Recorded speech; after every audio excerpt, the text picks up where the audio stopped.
এটি সেই ঐতিহাসিক সোহরাওয়ার্দী উদ্যান, যেখানে কিন্তু গত একদিন আগে বাংলাদেশ জামায়াতে ইসলামীর ডাকা ৭ দফা দাবি নিয়ে যেই জাতীয় সমাবেশ ছিল, সেই জাতীয় সমাবেশ অনুষ্ঠিত হয়েছে। আপনারা ঠিক দেখতে পাচ্ছেন যে আমার ঠিক পিছনের যে অংশটি, এটি কিন্তু সেই বাংলাদেশ জামায়াতে ইসলামীর ডাকা যেই জাতীয় সমাবেশ, সেই জাতীয় সমাবেশের মূল যে স্টেজ, সেই স্টেজ কিন্তু ছিল ঠিক এই জায়গাটি। এবং জামায়াতের পক্ষ থেকে তাদের টার্গেট কিন্তু ছিল যে তাদের প্রায় সারা দেশ থেকে ১০ লক্ষাধিক নেতাকর্মী সমবেত হবে। এবং তারা এখন যেটি বলছে যে তাদের এই যে জাতীয় সমাবেশ, সেখানে তাদের যে টার্গেট, সেই টার্গেটকে কিন্তু অতিক্রম করে কয়েক গুণ বেশি নেতাকর্মী এবং সাধারণ মানুষ কিন্তু এখানে সমবেত হয়েছিল। তবে সবচেয়ে দেখার বিষয় যেটি, যে এই প্রোগ্রাম শেষ হওয়ার মাত্র একদিন অতিবাহিত হয়েছে, এর মাঝেই কিন্তু এই সোহরাওয়ার্দী উদ্যানের চিত্র ঠিক পূর্বের অবস্থায় কিন্তু ফিরিয়ে দিয়েছে জামায়াতে ইসলামী। ইতিপূর্বে কিন্তু এই সোহরাওয়ার্দী উদ্যানে অনেক রাজনৈতিক দল, সামাজিক সংগঠন এবং অন্য বিভিন্ন প্রতিষ্ঠানের কিন্তু বিভিন্ন কর্মসূচি পালিত হয়েছে। তবে এবারই কিন্তু প্রথমে সোহরাওয়ার্দী উদ্যানে জামায়াতে ইসলামী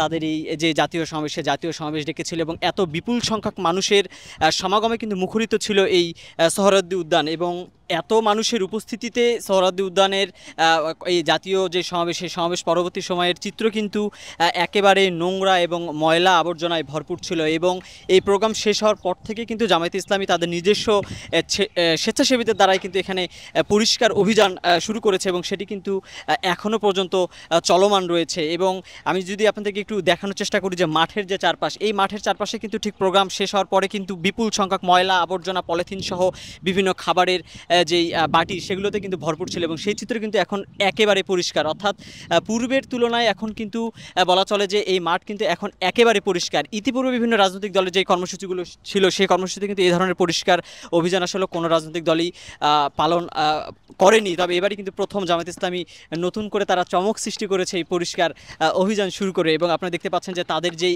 স্টেজ, সেই স্টেজ কিন্তু আসলে খোলার কাজ চলমান রয়েছে। অর্থাৎ বলা চলে যে আজকের ভিতরে কিন্তু স্টেজ সহ অন্যান্য যে স্থাপনা তাদের যেগুলো ছিল, সেগুলো কিন্তু একেবারে অপসারণ করা হবে। এবং যেমনটি বলছিলাম যে মাঠের যে চিত্র, সেই মাঠের চিত্র কিন্তু এখন একেবারেই পরিষ্কার। এত বিপুল সংখ্যক মানুষের উপস্থিতিতে যে পরিমাণ ময়লা আবর্জনা এই সোহরাওয়ার্দী উদ্যানে জড়ো হয়েছিল, সেটি কিন্তু একেবারেই পরিষ্কার করে পূর্বের রূপে ফিরিয়ে দিয়েছে বাংলাদেশ জামায়াতে ইসলামী। আপনারা ঠিক দেখতে পাচ্ছেন যে এই যে স্টেজের যেই বাম পাশ যেটি রয়েছে, এখানেই কিন্তু জামায়াতে ইসলামী তাদের নিজস্ব ব্যবস্থাপনায় এখানে অজুখানা এবং স্যানিটেশনের বিভিন্ন ব্যবস্থা তারা কিন্তু করেছিল এবং সেগুলো কিন্তু এখন একেবারে সরিয়ে নেওয়া হয়েছে। এবং দেখতে পাচ্ছেন যে শুধুমাত্র দুই একটি ছাউনি ছাড়া কিন্তু সেখানে আর কিছু নেই। সব মিলিয়ে বলা চলে যে তাদের যে পরিষ্কার অভিযান, সেটি কিন্তু আজকে দিনের ভিতরে শেষ হবে এবং বেশ সুষ্ঠু এবং সুন্দর পরিবেশের মধ্য দিয়ে কিন্তু তারা তাদের যেই পরিষ্কার অভিযান সেটি কিন্তু শেষ করেছে। এবং আপনারা দেখতে পাচ্ছেন যে এখন ঠিক আমার পিছনের যে অংশটি রয়েছে, এই পিছনের অংশটিতে কিন্তু তারা অজুখানা তৈরি করেছিল, পাশাপাশি অপর পাশে কিন্তু প্রস্রাবখানা সহ টয়লেট এবং স্যানিটেশনের অন্যান্য যে ব্যবস্থা, সেই ব্যবস্থাগুলো কিন্তু জামাত করেছিল।